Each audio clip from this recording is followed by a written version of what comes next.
Hey, what's going on, guys? Welcome to a spooky special Halloween edition of Only Plants and Fungi. I'm Christina. And I am Eric. And we are so excited to record today's episode because we are both huge spooky season fans. This is our favorite time of the year, and we're also both obsessed with horror films. Yes, it is. And today's video is going to be on the Texas Chainsaw Massacre. So I just watched this film for the first time last Saturday. I was home sick as a dog. That was a week ago today because we're recording on a Saturday. So thankfully I am much better now. But sadly I had to miss an activism event that I was going to participate in with Eric and some of our other amazing vegan friends. So instead I stayed home, nurtured myself back to health, and decided to romanticize it and kick off spooky season by watching a horror film that I had never seen before. And embarrassingly so, because it is a classic and I cannot believe I had never seen it before, being the horror fan that I am. That's pretty crazy. Yeah, I know. I remember seeing this when I was pretty small, and it was actually pretty terrifying watching this as like a 7-year-old or something. But definitely rewatching it now, like there's a lot of good stuff that we found that in regards to. Yeah, so when I was watching it, I was like, oh my God, like there is so much symbolism to animal rights and animal agriculture. And I was just texting Eric while he was at the activism event that I was supposed to be at. And I was like, this is crazy. We have got to discuss this. And I asked him if he had seen it. He said not in a very long time. And I was like, okay, you need to rewatch it and I'll rewatch it with you because I want to rewatch it when I'm more clear-minded since I was sick the first time I saw it. And so we did rewatch it a few days later, and I picked up on even more stuff the second time watching it. Okay, so before we get into the recap, huge spoiler alert, we're literally recapping this film. So if you haven't seen it, please go watch it. Or don't, but I would highly recommend to watch it because it is a classic. There's something about 1970s horror that just hits different. So I would say, yeah, just watch it or get spoiled, whatever. And then second disclaimer is we did do some research on this to see if the creators of the film intended on this being an animal rights film. And we did find some quotes from the director, Toby Hooper, saying that he does agree with the interpretation of it being about meat and that he did actually stop eating meat while making the film. But other sources say that he doesn't fully agree with that interpretation. So, you know what? That doesn't really matter. Death of the author. We can interpret art the way we want to interpret art, and there is so much symbolism in here that we are about to go through. So here are our picks on the film. Hey, that's the old slaughterhouse. That's where Grandpa used to sell his cattle. Hey, we got an uncle that works at one of those places outside Fort Worth. Hey, you see those buildings there? That's where they kill them. They bash them in the head with a big sledgehammer. Oh, that's awful. They usually wouldn't kill them on the first lick.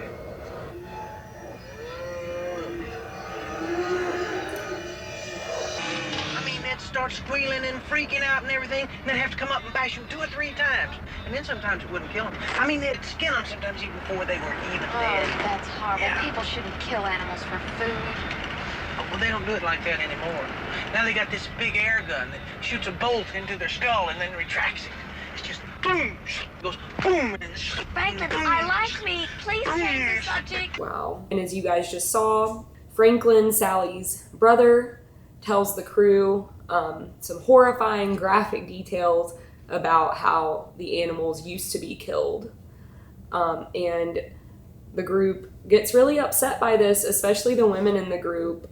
Pam says that humans should not use animals for food, and Sally tells him that she likes meat, please stop talking about it. Literally in this first scene, we have what the crew doesn't even know is the foreshadowing of how a lot of them are actually going to be hunted down one by one with a sledgehammer themselves. And regarding Sally, we have one of the biggest moral implications, which is due to taste. Like she loves the taste of meat, and that's why she doesn't want to stop. That's why she doesn't want to hear it. And so it's really, this is something that we see all the time in today's world. The most common argument against veganism probably is taste. So yeah, it hit the nail on the head there. Hey man, did you go in that slaughter room or whatever they call it? The place where they shoot the cattle in the head with that big air gun thing. Oh, that gun's no good. I was in there once with my uncle. No way. With a sledge. Yeah, see, that was better. They died better that way. Well, how come? I thought the gun was better. Oh, no. With the new way people put out of jobs. You do that? Look.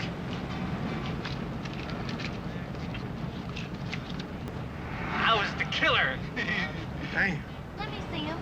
So in this scene, the group picks up a hitchhiker who has blood all over him and worked at the slaughterhouse, apparently.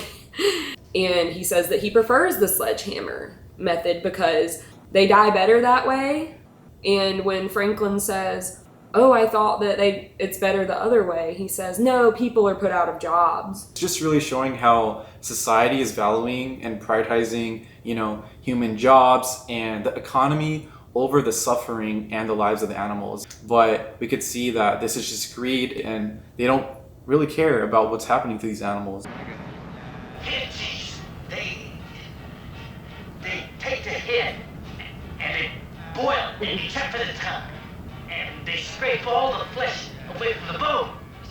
They use everything. They don't throw nothing away. They use the jowls, the muscles, the eyes, and the ligaments, and everything. For the nose and the gums and all the flesh, and they boil it down into a big jelly of fat. Wow, I didn't know that's what was in that stuff. It's really good. You like it? Yeah, I like it. It's good. Sounds harmless.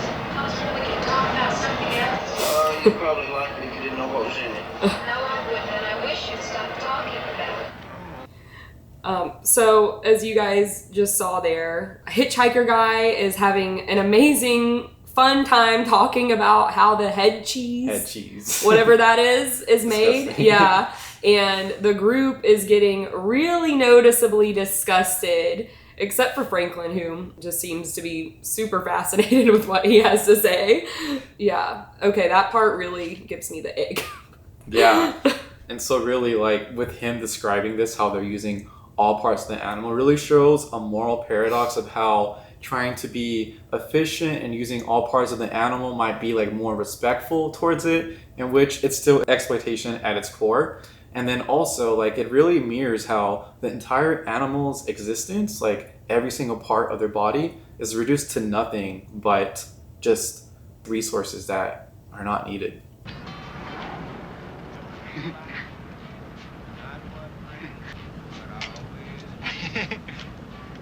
You took my picture. Hey, you can pay me now. Huh? $2. It's a good picture. No, man. Frankly, give him back the damn picture. Hey, man, whatever.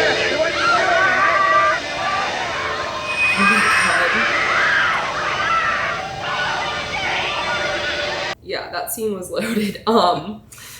Yeah, I mean, we already had an idea that the hitchhiker guy was Crazy. Yeah, but I think that it was very evident in that scene when he demands money for the picture from the group, and then and $2, that's kind of a lot in 1970s money, what? And then when they refuse to pay, he sets it on fire. Yeah, that is honestly pure gold right there. Great cinema. And so here we have the hitchhiker photographing the group the same way he did with the animals that he showed that were all slaughtered and that he was really proud of. And it really shows the way he's viewing these people as some things to document before attacking and killing them, and not really lives to value. Would you fill her up, please? I got no gas. My tank's empty. Transport won't be here until late this afternoon. Maybe not even until tomorrow morning. Look, I got some good barbecue here. Why don't you fellas stick around here a while? The transport will be by in a little while. Them girls now, they don't want to go messing around no old house. Best you stick around here. He would want them to stick around here. I know, right? So, quickly to touch on this scene where the crew stops at a gas station that is out of gas. And the first thing I noticed when watching this scene was the Coca-Cola sign, and under it, the We Slaughtered barbecue, which is super morbid. I am from the South. I'm not from Texas. I'm from South Carolina, but I've been through lots of old rural towns, and I don't recall ever seeing a gas station with the word "We Slaughtered barbecue" or "We Slaughtered" anything on it. So that really stood out to me. That is definitely symbolism and just one of those little Easter eggs that I noticed. And then also in this film, while he says the station is out of gas, he offers them to stay for a little while and that the transport will come later, in which I found this pretty fascinating because later on in the film, what we see is he ends up not being a pretty great person, and this is foreshadowing kind of his intention with them. Okay, so now let's get to the meat of the story. Oh gosh. Is anybody home? Hello?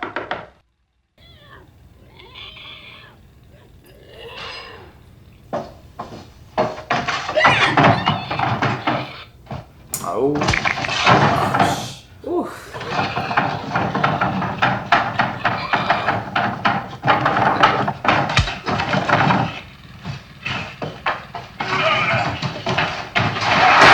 Man. Yeah, the scene gets me every time. Yeah, Kirk is not lucky. Yeah, don't walk into a random person's house in the middle of nowhere. Can't be doing Yeah, that. crazy concept. So yeah, Kirk walks in against Pam's wishes because, you know, women, we have that instinct, okay? He walks in anyway, and we hear the pig squealing. He's asking if anyone's home, and then Leatherface comes out with his human skin mask and his sledgehammer. He kills Kirk just like he would kill one of the pigs, and had just killed the pig with same said sledgehammer. Yeah, and sadly, you know, Kirk's body falls and you see it wobbling and he's moving around just how an animal would on the kill floor. Yeah. That didn't see it coming at all. Yeah. And it's really interesting just how trusting Kirk was. And when I rewatched it, I thought about it and I was like, you know, animals, especially like on more like mom and pop style farm, they can be really trusting of the humans who take care of them. And it's really sad that the ones that they trust the most are the ones that take them off to be killed.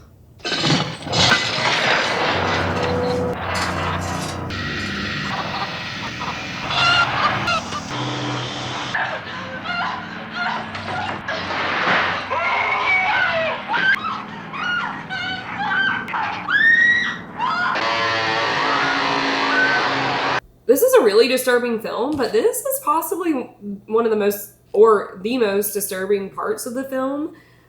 You're seeing animal bones and human skeletons as well.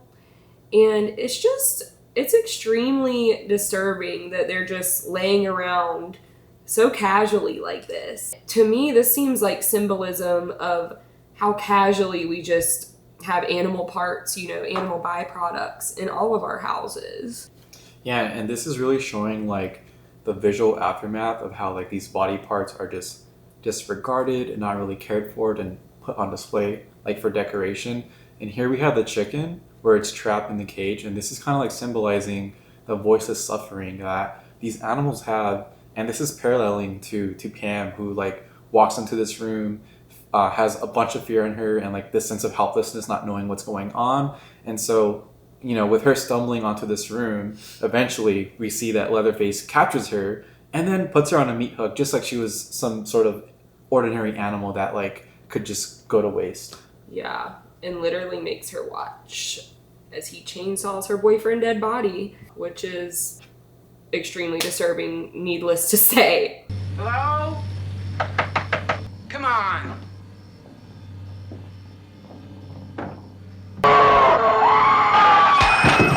Does the same thing that silly Kirk does and walks into the house. Straight into there.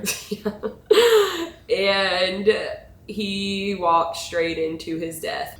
Yeah, and so like when you see him walk into the house, he sees that the cow, their skin's hanging on the wall, and really like his death kind of reinforces the idea that like he has become the livestock, hunted, butchered, and now stripped of identity.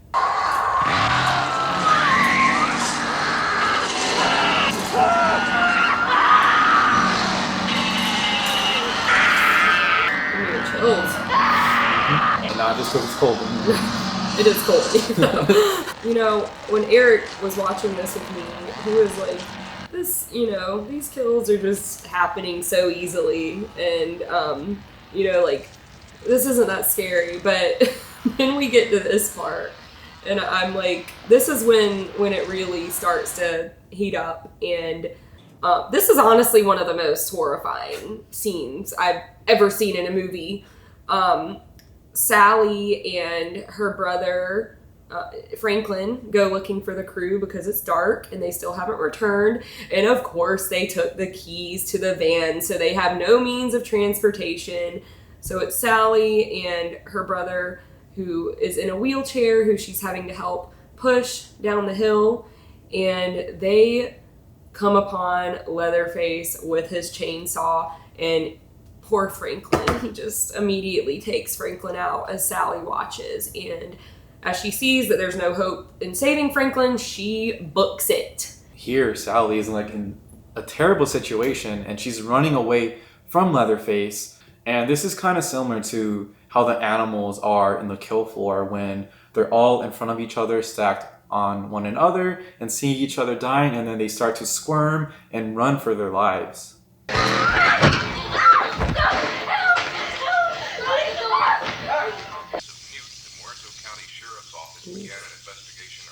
There's that we slaughtered barbecue. I know. But what is it really made out of? Maybe a little mix of humans and non-human animals. Yeah. Gross. Nobody's gonna hurt you.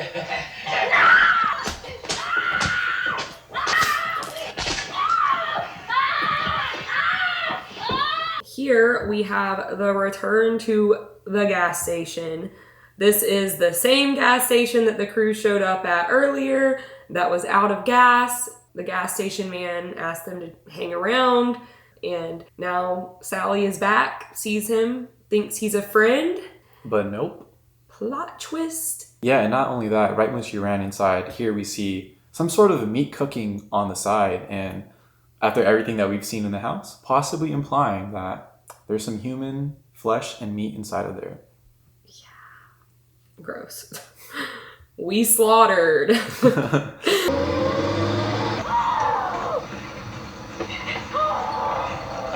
hope you're not too uncomfortable down there. So demented. Got nothing to worry about. You just take it easy, yeah? We'll be there soon. So here we see Sally is bound up in the bag. She is being transported just like livestock. Yeah, and like her dehumanization really completes the whole metaphor of like her experiencing what it's like to be captured and transported just like an animal. Very fearful, moving around, and like not knowing what's happening to her under in this sack.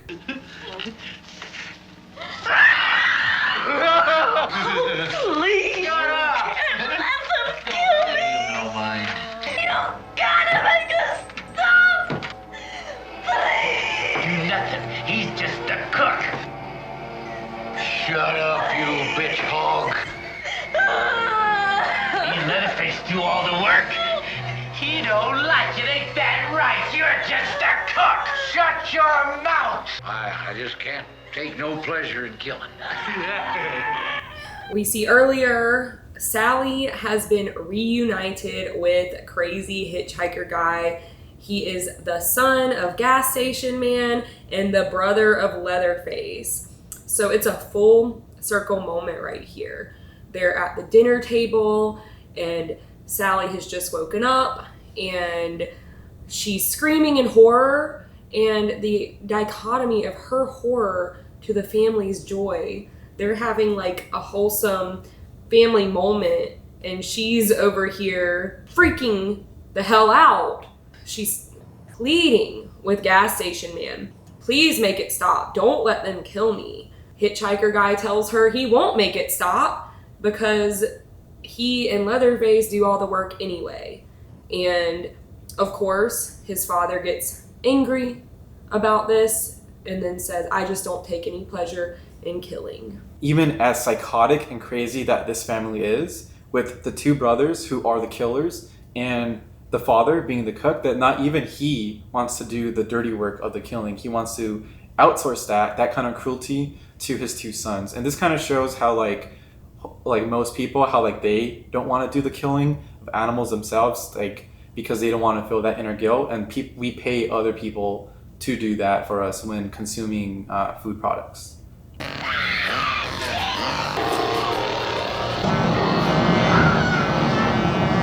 yeah. Ran over.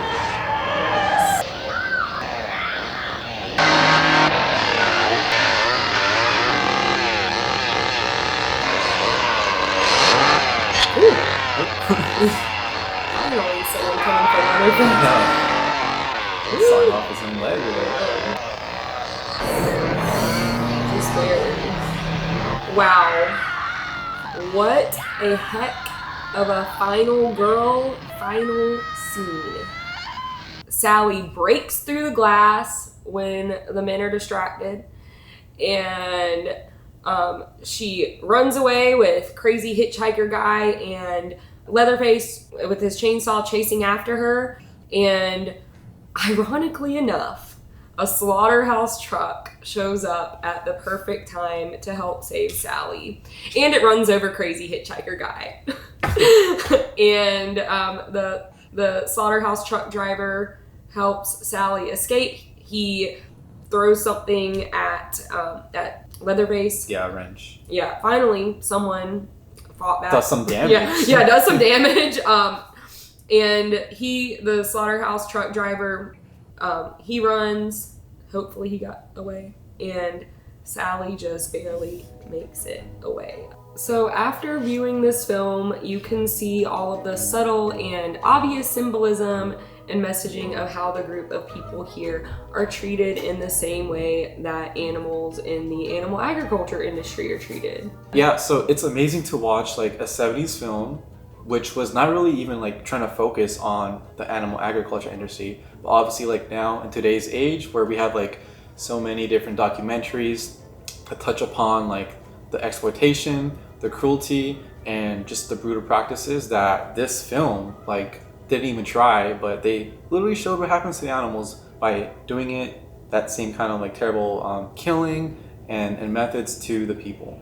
Yeah, and it's crazy to see like it done to a human, because a lot of times people don't feel that they can fully relate to animals because they don't speak our language, they don't look like us. But then when you put it in the form of a human and those things being done on humans, it can really help us see just how cruel it truly is. And to think that animals go through this, what these humans went through, I mean, maybe not being chased with a chainsaw, hopefully, but the other stuff in the film, by the billions, and that's just land animals every year by the billions, are going through similar things. And they are sentient beings too, that deserve respect and love. So I think that this film, it really helps you relate to what they go through by putting it in a human context. It does. I mean, I think this was a brilliant film, and I hope that other people will pick up on this when watching, vegans and non-vegans alike. Actually, especially non-vegans, I hope they pick up on the symbolism in this. But yeah, let us know in the comments if you guys are convinced if this is an animal rights masterpiece. And happy spooky season! Happy spooky season. Thanks for watching. Until next time, guys. Bye. Bye.